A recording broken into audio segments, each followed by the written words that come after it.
After a year on the road, I thought I'd get tired of traveling. The endless clatter of railways, highways, and everything in between. But as my train pulled into the station at Bellariva, I felt every bit as excited as the first day of my journey. A whole year. It felt like a lifetime. The places I'd seen, the people I'd met, of course, the forgotten treasures I'd given a new lease of life. I'm a restorer by trade, bringing our most beloved possessions back to life. Bellariva was my chance to take a break.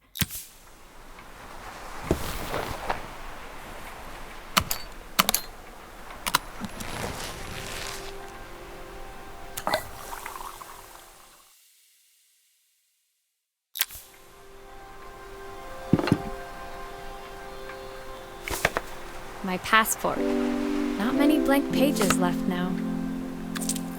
I saw a guitarist wearing these at a show once.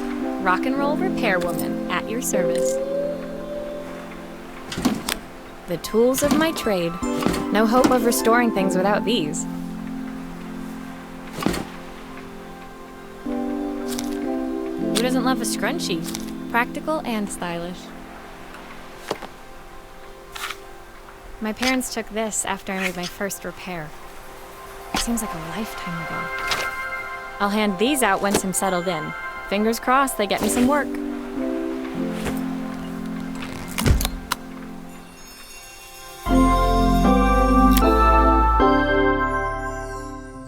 Finally, I'd made it to Bellariva.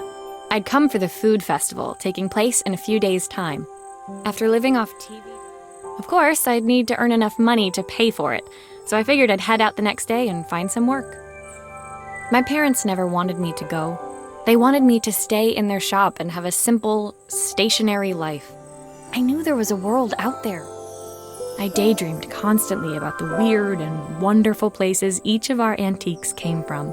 I loved it. My story in Bellariva began with a little girl, and a voice she was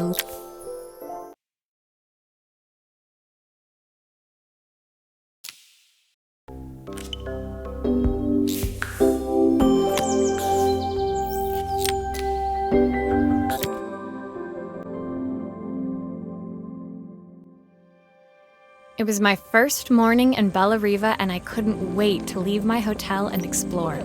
It was a quiet town, its streets and alleyways vast. In the main square, meanwhile, preparations were underway for the festival in a few days' time. As I handed out my flyers, I wondered what the people of Bellariva would need me to fix. So far, I was starting to worry I'd made a mistake when I felt someone tapping me on the back. Hi, I'm Izzy. It was a little girl, maybe 7 years old, who must have gotten hold of one of my flyers. She rummaged around in her backpack until she hauled out a battered red cassette. My tape is broken and I can't make it work anymore. I tried to fix it myself, but there's this metal thing in the way. Can you try?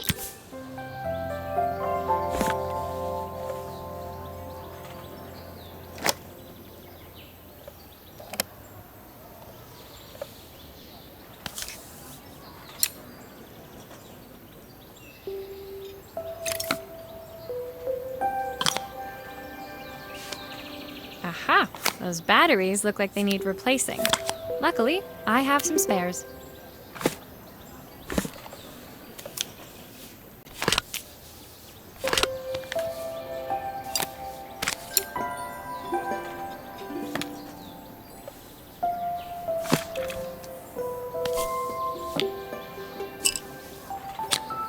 Why did you do that?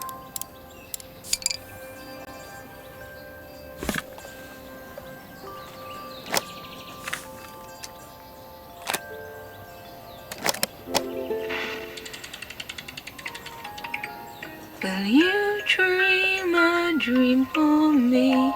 If I sit by your side and hold you so tight, know that I will always love you, even though we both know that we must say good night.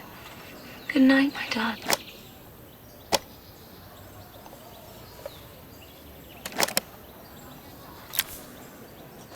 When it finished, Izzy picked up the tape deck and tucked it carefully into her backpack. Thanks, Maria. You're the best person at fixing things. It's my mum. She's not here anymore. Izzy trailed off. When Izzy's friends called for her, she dug deep into her pockets, looking for something to pay me with. Eventually, she produced a grand total of a stick of gum, 3... I usually preferred a check, but Izzy looked so serious, I wrote up. She seemed like a happy kid, but beneath it all, part of her life had been shattered. A part I wouldn't be able to fix.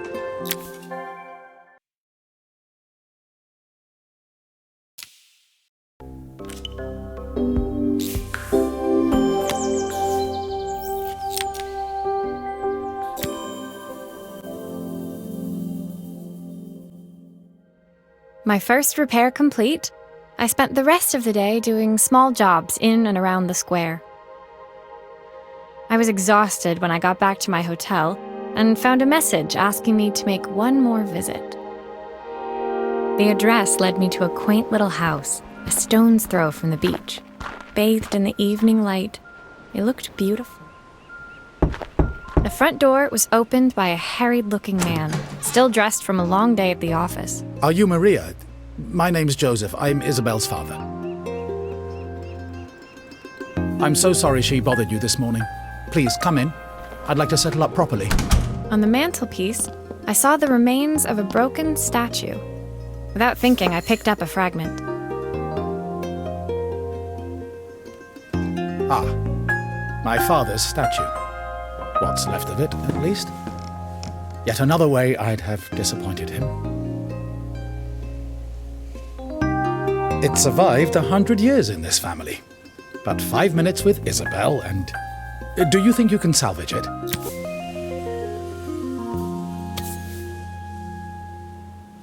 Will you be able to see the glue afterwards? I don't want people seeing the cracks.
Thank you, Maria.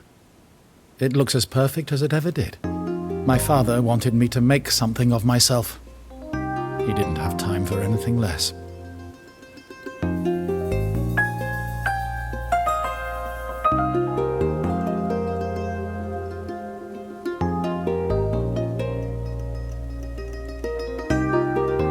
As Joseph put the statue back on the shelf, it nudged against the family portrait stood proudly next to it.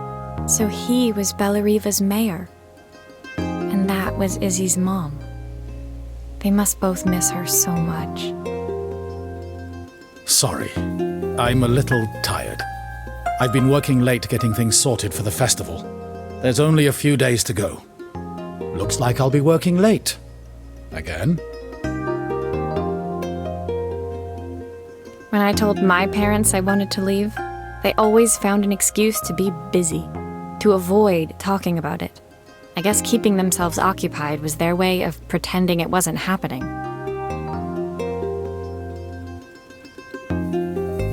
Joseph's work must have been taking up so much of his time.